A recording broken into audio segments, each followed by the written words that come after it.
Uh, Good evening, everyone. We are now entering to a different field in your biology class of 12. We are entering into a kind of a situation where we don't discuss much about the structure of anything, but we are going to find out something which is very interesting. Maybe that would be quite useful for the future generation also. The topic of the day will be Human Genome Project. For short, it is called HGP. Human Genome Project. When you look at the two words there, human genome. Human, when you say the word human, it refers to the entire population of human beings present on this planet Earth. And then when you say genome, genome normally, usually refers to a total amount of DNA present in one set, or what we call haploid number of chromosomes.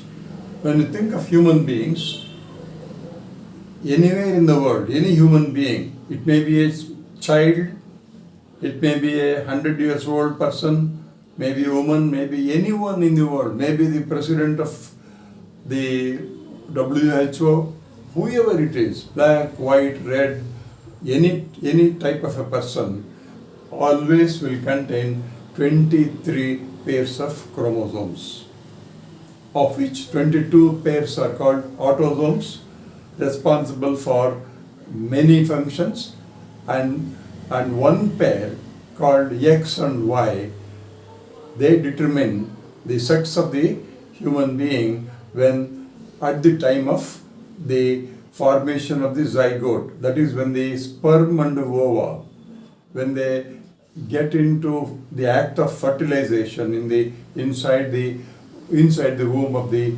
mother, at that time X and Y, if they combine two chromosomes, one from the father and one from the mother, if they combine, it becomes a male.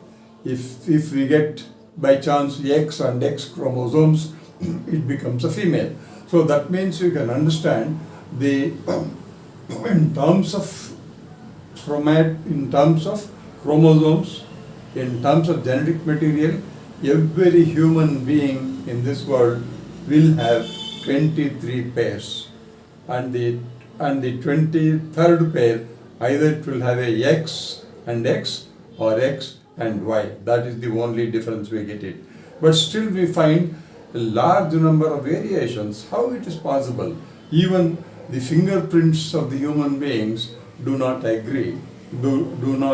You can easily find out a person by fingerprint. I mean, what a wonderful thing, isn't it? Then by looking at the retina, people can identify who it is. So the large number of criminal cases and will be solved by looking at the fingerprints. That means you can understand the importance of the genetic material we have with us, that is just the 23 pairs of chromosomes. That would contain the entire gamut of information human beings can have. So this wonderful nature, the scientists wanted to go further in that, because by this time they already have analyzed the genetic material. You know, genetic material is made of 4 bases: adenine, cytosine, guanine and thymine. These are only 4 bases. Their arrangement and the sequence will change. When the sequence changes, variations will occur. So when once they knew, they did work on Drosophila, a small fly. They did work on the bacteria E. coli.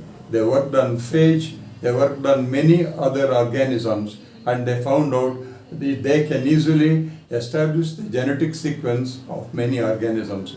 It is at this time the world united, especially countries like US, UK, Germany, France, China, all these big people joined together, hundreds of scientists, thousands of laboratories, hundreds and thousands of scientists, everyone joined together to find out and identify sequence of nucleotides in human DNA. So what is the sequence of the nucleotides in human being? They wanted to check on that. By that time, they already learned that there will be approximately 30 billion base pairs will be there in the DNA material. DNA will be a long thread-like structure inside the nucleus of a cell, and that will divide itself into small thread-like structures with a definite shape and thing at the time of cell division, and they are called the chromosomes. And they get supercoiling, and that will be chromosomes. So now that they identified that the number of base pairs, that means cytosine and guanine, adenine and thymine, when you look at them, there will be approximately 3 billion base pairs in the human genome. And then they further identified that there may be 22,000 to 30,000 genes in the human genome. Genome refers to sum total of all the base pairs present in a particular organism, in a particular cell for that matter. Every cell, human beings may have 100 trillion cells. You and me have 100 trillion cells. Even if you ask me, I cannot even write how many zeros I have to write there. And that is the complicated nature of the human being. So many cells, each cell will contain a genome consisting of 23 pairs of chromosomes. Now, that will be about 30,000 genes. Now, it is so difficult even to find out the sequence of one gene that has got about 4 or 5. You read the example of the lycopyron. Lycopyron has only 4 genes, and you know how much difficult it was to decide what the fourth base sequence would be. So like that, if you want to do for 30,000 genes, it's a Herculean task. You can't imagine.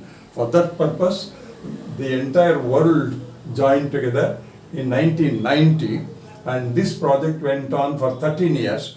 By 2003, by that time, they got information, they collected data, they analyzed it, and they started storing it in huge computers, very big computers they started, and using the modern technologies like biotechnology, biochemistry, pharmacogenetics, medical biology, genetic engineering, recombination and cloning, bioinformatics. So all this put together, both the scientists, the computer scientists, the analysts, everyone together, they made a thing, and that project was called Mega Project.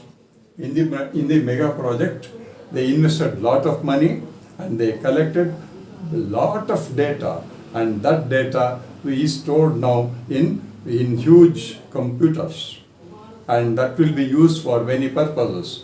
Now what is that they want to do by this huge genetic information? It is very difficult to say, and it has ethical, legal and social implications. It is very difficult to know what the scientists would do. The genetic information is not leaked out. It is highly secret. It's kept very well protected. However, we will be able to know how the scientists came to understand the gene sequences. We will discuss very shortly in this one. Maybe in the next session we will discuss a little more. So they use the techniques normally called EST. That means identifying sequences, nucleotide sequences that are expressed by tagging. So they took small segments of DNA material, they tagged it with a known molecule. Tagging is nothing but attaching isotopes or radio material, and then they identified the sequence and compared with the known one. That is the EST technique. The second one was sequence annotation. So it is developed by Frederick Sanger's idea concept, and he used the method where DNA, human or any DNA will contain repeated sequences of the nucleotides, and many copies of the same sequence will be there in the DNA. So what he did was he wanted to eliminate the number. So whenever they got the same copy, and that is they started overlaying one above the other, so that they can reduce the number of sequences or number of length of the thing they want to study. So by that technique, further they use bacteria and they use yeast, and these bacteria were cloned with the segments of the human DNA segments. Small segments were taken. I mean, it is very difficult for us to go in detail of these things. They cloned the segments, and whatever they got, ultimately they analyzed with the help of computers. And then they were able to identify a large number of sequences. For example, recently, one study published in Nature by scientist Ravi Subramanian et al., they made a gene map of 1.42 billion base pairs using single nucleotide polymorphs. That is, single nucleotide, one nucleotide, and they used it with a known material in the experiment. It produced polymorphs. Poly means many forms it took up. So like that, many experiments are going on even today, and that's why it's called the mega project. And we do not know how long it takes to complete the analyzing the entire genome of the human beings. But it is said, even in 2003, it is said that if you want to publish all the information they collected, it would take nearly 3,300 books of sequences, nucleotide sequences per page. Each book will contain 1,000 pages, and per page 1,000 lines. So you can imagine the huge amount of nucleotide sequences the human genome has. Let us remember, only 4 bases: adenine, cytosine, thymine, and guanine. These complementary bases will pair, and they produce millions and millions of base pairs. And once we discover that, when they identify, now they can map the genes. Mapping of genes means you can say this segment of the DNA having maybe 2,000 genes, for example, will be able to code for a particular polypeptide chain. So like that, they can identify, once they do it for a better purpose, or a beneficial purpose, they can use it in medical science, where they can find out the disease causing segment by mapping, and then they can replace those things. That is one way, the beneficial way.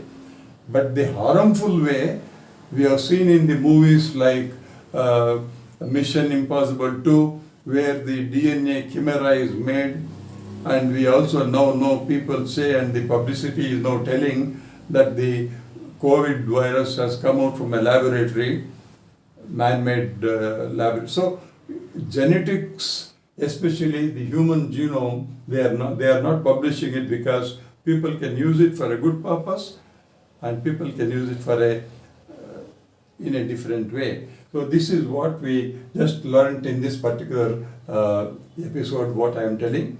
I will repeat that. Human Genome Project is, short form is called HGP, started in the year 1990 and ended partially in 2003. Still it is going on.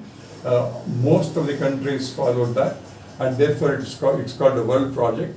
And the main aim or the objective of the whole project was to identify sequences of nucleotides in the human DNA, and they found out there are 3 billion base pairs in the human genome, and they would form 3,000 billion base pairs would form about 30,000 genes. But today, even today, we are not able to know exactly how many genes are there. You know, gene is a segment.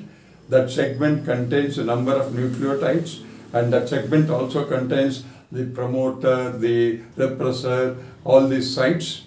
All these things will have to be analyzed. They're still doing it. Maybe in tomorrow's class, you will find out the salient features of this human genome project. So we will stop at this point here, and maybe tomorrow we go little more deeper into this one. This is only a kind of a introductory part I have given.